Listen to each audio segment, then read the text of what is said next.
নমস্কার। আজকে একটা অদ্ভুত রহস্যময় কালী মন্দিরের গল্প বলবো। আমি তখন সদ্য সদ্য পুলিশ সার্ভিসে জয়েন করেছি। সেই সময় আমি পোস্টিং আছি রায়দিঘি থানায়। এমন সময় আমার কাছে আমারই এক সোর্স ইনফরমেশন দিল যে স্যার যাবেন নাকি এক রহস্যময় কালী মন্দিরে। তো আমি একটু বিস্মিত হলাম যে রহস্যময় কালী মন্দির সেটা আবার কি। রহস্য তো সব জায়গায় আছে, তার মধ্যে আবার কালী মন্দিরে কী এমন বিশেষ রহস্য আছে যার জন্যে আমার সোর্স আমাকে নিয়ে যেতে চাইছে। তো আমি একটু চিন্তা ভাবনা করে বললাম, আচ্ছা বল দেখি কী আছে সেই রহস্যময় কালী মন্দিরে, যেটার তুই আমাকে নিয়ে যেতে চাইছিস যে মন্দিরে। তো আমার সোর্স যে ছিল সে একটু, আমি নামটা ডিসক্লোজ করছি না এখানে, সে একটু হেসে বলল, স্যার বহু বহু পুলিশ অফিসার দেখেছি, তারা অনেক কিছু করেছে, অনেক কিছু করবে বলে, কিন্তু এই মন্দিরে আসলে বা এই মন্দিরে যেতে বললে কেউ আর সাহস পায় না। এবং এই মন্দিরে যেতে হয় একমাত্র অমাবস্যার রাত্রিরে, এবং সেখানে আলো নিয়ে যাওয়ার জন্যে কেবলমাত্র টর্চ ব্যবহার করা যেতে পারে। কোনো প্রদীপ মোমবাতি কিচ্ছু জ্বালানো যাবে না। বললাম কেন প্রদীপ মোমবাতি কিছু জ্বালানো যাবে না, কেন কেন হ্যাচাক নিয়ে যাওয়া যাবে না? বললো না স্যার, একদম নিয়ে যাওয়া যাবে না, কারণ ওখানে যিনি কালী মা আছেন তিনি আলো পছন্দ করেন না। সঙ্গে সঙ্গে যদি কোনো আলো নিয়ে যায় সঙ্গে সঙ্গে সেটা নিভে যায়। একমাত্র টর্চের আলো নিয়ে গেলে সেইখানে রেজিস্ট হয়। তবু যদি কখনো কালী মা মনে করেন যে না এই আলোটা পছন্দ হচ্ছে না উনার, তাহলে সেক্ষেত্রে উনি সেই আলো নিভিয়ে দেন। তো আমার একটু রহস্যই লাগলো যে সত্যি অদ্ভুত বিষয়, তো একটু দেখতে হয়, কাল্টিভেশন করতে হয়। কাল্টিভেশন এটা অনেকটা সেই লালমোহন বাবুর ভাষা অনুযায়ী বললাম একটু কাল্টিভেট করি। তো বলে হবে, চল কবে যাবি? বললো স্যার তাহলে এই অমাবস্যাতেই হয়ে যাক না। আমি বললাম ওকে, ডান। তো অমাবস্যা তার 2 সপ্তাহ পরেই ছিল, রবিবার পড়েছিল। যথারীতি একদম সকালবেলা এসে আমাকে জানিয়ে দিয়ে গেল আমার সোর্স যে স্যার আপনি একদম সন্ধে 7টা থেকে 9টার মধ্যে রেডি থাকবেন, আমি সময় মতন আপনাকে নিয়ে যাব। নিয়ে যেতে হবে প্রথমে মোটরসাইকেলে, তারপর মোটরসাইকেলে রেখে দিতে হবে, 2টো টর্চ আমরা নেব, দিয়ে সেই অদ্ভুত রহস্যময় কালী মন্দিরে যাব। আমি বললাম যে তো তুই টাইমটা ঠিক করে বল, কটা থেকে কটার মধ্যে আসবি? বললো যে ওই যে বললাম 7টা থেকে 9টা। আমি বললাম এর আবার কী কথা, 7টা থেকে 9টা অত বড় রেঞ্জ অফ টাইম কেন বলছিস? Point of time ball, point point. কিন্তু দেখলাম সোর্স বললো যে না স্যার, পুজো করে আসতে হবে, আপনার এবং আমার নামে দুজনের নামেই পুজো করে আসতে হবে বাইরে কোনো কালী মন্দিরে, তাহলে কিন্তু অঘটন ঘটে যেতে পারে। যে ওরে বাপ রে বাপ, সে কী ব্যাপার রে, তার মধ্যে আবার অঘটন ঘটে যেতে পারে? তা ঠিক আছে, পুজো টুজো করেই যায়। তাহলে আমি কিন্তু টার্গেট টাইম হচ্ছে আমাদের 7টা থেকে 9টা, 9টার পর কিন্তু হবে না, আমি আমার কাজে ব্যস্ত হয়ে পড়বো, তখন কিন্তু হবে না, বুঝতে পারলি তো? বলে হ্যাঁ স্যার একদম ঠিক 9টার মধ্যে চলে আসবো আমি, 7টা থেকে 9টার মধ্যে। তো পুজো টুজো দিয়ে দেখলাম ঠিক 8:30টার মধ্যে চলে এসছে মোটরসাইকেল করে। বললো স্যার চলুন, কাউকে বলা যাবে না। আর আমার মাথায় একটা অদ্ভুত বিষয়, লাল রঙের একটা সিঁদুর পরিয়ে দিল। বলো এটা আবার কী রে? স্যার এটা হচ্ছে রক্ষা কবচ, এই সিঁদুরটা আপনাকে পরিয়ে দিলাম যাতে কোনো রকম ক্ষতি না হয়, কোনো ঐশ্বরিক ক্ষতি না হয় বা অন্য কিছু ক্ষতি না হয়।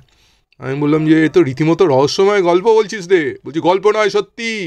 গল্প বলে কিছু নেই এখানে, এখানে সব সত্যি, আমার অভিজ্ঞতা আছে, সেই জন্য আপনাকে নিয়ে যেতে চাইছি। আপনার মধ্যে এক সাত্ত্বিকতা দেখতে পাচ্ছি, সেই জন্য চলুন স্যার দেখুন ভগবান জীবন্ত কি করে থাকে, কি করে মন্দিরে ভগবান এখানে জীবন্ত হয়ে যায়।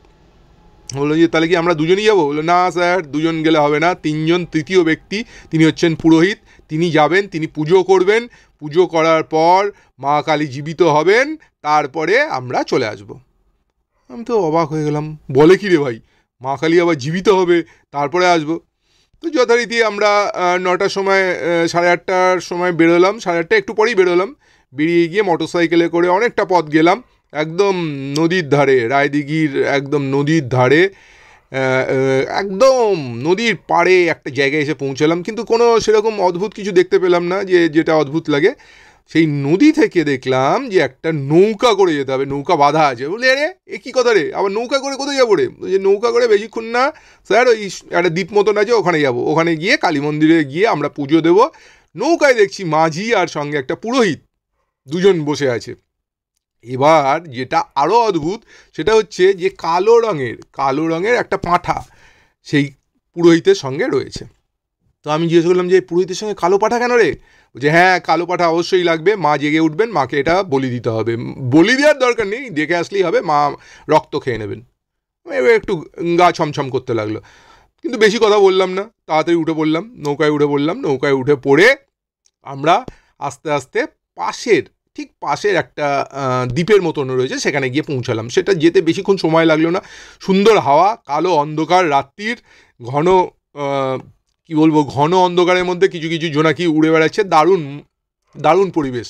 তারপর যথারীতি আমরা নৌকা থেকে নামলাম, নামার পর টর্চ হাতে আমরা ঠিক সেই মন্দিরে গিয়ে উপস্থিত হলাম। এইবার কিন্তু আমার ভয় লাগতে শুরু করলো। আরে মন্দির মানে কি মন্দির, কত বছরের পুরনো মন্দির, কে জানে, ভেঙে পড়েছে, তারপরে সাপটাপও থাকতে পারে। কিন্তু একটা অদ্ভুত কথা বললো যে আমার যে সোর্স ছিল সে বললো যে স্যার একদম চিন্তাই করবেন না, নো সাপ বিজনেস, নো স্নেক, এখানে স্নেক থাকার মতন কোনো ক্ষমতাই নেই, এখানে এক ভগবানের মন্দির, এই মন্দিরে কাউরির বাবার ক্ষমতা নেই আসবে, আপনি নিশ্চিন্তে চলে আসুন। তবে মাঝে মাঝে বাঘ ফাঘ এসে বসে থাকে, কোনো ব্যাপার না, চলে নেবে।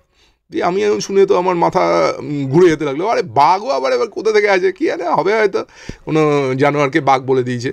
তো যথারীতি আমরা গেলাম, এখানে গিয়ে অদ্ভুত দেখলাম যেটা হচ্ছে যে মা কালী সম্পূর্ণরূপে উলঙ্গ, এবং মানে ঘরের ভিতরে একটা অদ্ভুত আলো কোথা থেকে যে আসছে বুঝতেও পারলাম না, উদ্ভাসিত হয়ে আছেন মা কালী।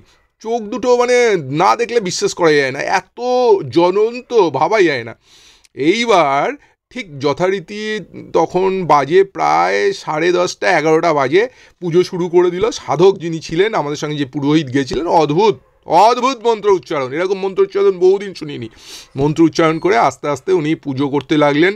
পুজো করতে করতে একটা অদ্ভুত জিনিস আমি লক্ষ্য করলাম, যে মায়ের চোখটা কিন্তু আরও মানে অদ্ভুতভাবে লাল হতে লাগলো। এটা এরকম দেখিনি কখনো, মায়ের চোখটা অদ্ভুতভাবে লাল হতে লাগতো, জিভটা আরও লকলক করতে লাগলো। এবং যখন প্রায় আধ ঘন্টা হয়ে গেল, মন্ত্র আওড়ানোর পর যখন আধ ঘন্টা হয়ে গেল, হঠাৎ যেন আমার মনে হলো যে মায়ের চোখের পাতাটা পড়লো। এইবার কিন্তু আমি ভয় পেয়ে গেলাম। এইবার আমার অত বড় দুর্ধর্ষ সাহস গোস টু জিরো। গা ছমছম করতে লাগলো, মায়ের চোখ পড়ছে, আমি দেখেছি যে অবশ্যই মায়ের চোখের পাতা পড়লো। এইবার আমি কিন্তু ঠেলে ধরলাম সোর্সকে, বলো এই আর ভাল লাগছে না, কেমন একটা অস্বস্তি মনে হচ্ছে, একটা চাপা গুমোট ভাব, চল। বলা যে স্যার দাঁড়ান, সোজ বললে স্যার দাঁড়ান, এখনও তো খেল শুরু হয়নি, একটু ওয়েট করুন, দেখি আপনার কত সাহস, আপনি তো ধরাকে সরা জ্ঞান করেন না, ভগবানকে মানেন না, চলুন দেখি কেমন সাহস আছে আপনার। আমি বললাম যে না এইসব ফালতু জিনিস নিয়ে আমি কিন্তু তোর সঙ্গে বেশি আলোচনা করতে জানি, চল, সময় হয়ে গেছে আর চল। বলে যে পুরোহিত হঠাৎ বললেন যে আর 2 মিনিট ওয়েট করে যান, আমার পুজো প্রায় শেষ, 2 মিনিট পর আমরা সবাই বেরিয়ে যাবো। এইবার আমি 2 মিনিট ওয়েট করলাম। এই কোথা থেকে যেন এর মধ্যে ছাগলটাকে নিয়ে আসা হলো, ছাগলটা বাইরে দাঁড় করা ছিল, ছাগলটাকে নিয়ে আসা হলো। ছাগলটাকে নিয়ে এসে মায়ের কাছে ওকে শুধুমাত্র কোনো বলি কিছু দেওয়া হতো না, মায়ের কাছে একটা খুঁটি আছে, সেই খুঁটিতে ওটাকে আটকে দেওয়া হলো, আর মানে দড়ি বেঁধে দেওয়া হলো। আর যেই না দড়ি বাঁধা হলো ওই খুঁটিতে, মানে পুরো এলাকা একদম কাঁপতে লাগলো, পুরো মায়ের মানে মূর্তিটা কাঁপতে লাগলো, সমস্ত এলাকা একদম পুরো মনে হচ্ছে না ভূমিকম্প চলছে। আমি আর দাঁড়াতে পারলাম না, আমি বাবা মরি করে মন্দিরের বাইরে চলে আসলাম। আর দেখলাম আমার পিছন ওই সোর্সও চলে আসলো, আর ওইখানে ওই যে পুরোহিত আছে, পুরোহিতও চলে আসলেন। পুরোহিত চলে এসে তাড়াতাড়ি দরজায় কিন্তু তালাচাবি দিয়ে দিলেন, দিয়ে বলুন স্যার আর দেরি করবেন না, চলুন, মা জেগে উঠেছেন, মা ওই পাঁঠা খেয়ে নেবেন, আপনাকে আর চিন্তা করতে হবে না, মা জেগে উঠেছেন, আমাদের পুজো সার্থক, এবার চলুন। এবার যাওয়ার পরে উনি বললেন যে আচ্ছা, আপনি যদি এই মুহূর্তে, এটা একটা বিশেষ মুহূর্ত, এখন যদি আপনি কোনো কিছু মায়ের কাছে কামনা করেন, আপনার কিন্তু সেই কামনা পরিপূর্ণ হবে। আমি বললাম যে কি কামনা করবো, আমি চিন্তা ভাবনা করতে লাগলো। তারপর বললাম না কামনার দরকার নেই, আগে নিজের জীবন নিয়ে বাঁচি, তারপরে গিয়ে দেখি যে ওখানে মাঝি দাঁড়িয়ে আছে, মাঝিও জানে যে এই সময় এরকম হতে পারে। তাড়াতাড়ি মাঝিতে নৌকায় উঠলাম, নৌকায় উঠে একটা শ্বাস মানে হলাম। এমন সময় একটা কিন্তু চারিদিক কাঁপানো একটা মহিলার কণ্ঠস্বর, একটা অট্টহাসি শুনতে পেলাম। কিসের অট্টহাসি, কার অট্টহাসি অত বুঝতে পারলাম না, তবে এইটুকু বুঝতে পারলাম মা জীবিত এবং এই মন্দিরে মা থাকেন। আপনারা যদি কখনো কোনো রকমভাবে ইচ্ছা করেন যে এই মন্দিরে আসবেন, আমার সঙ্গে যোগাযোগ করতে পারেন, আমি অবশ্যই আপনাদের সাহায্য করব এই মন্দিরে একবার দর্শন করে আসার জন্যে। এই বিষয় নিয়ে আমি আপনাদের সঙ্গে আরও যদি আপনাদের কোনো প্রশ্ন থাকে ইনবক্সে অবশ্যই করতে পারেন, আমি উত্তর দেব এবং উত্তর দিতে আমি বাধ্য। নমস্কার, ধন্যবাদ। সময় হাতে খুব কম, সেই জন্য তাড়াতাড়ি একটু শেষ করে দিলাম। নমস্কার, ধন্যবাদ।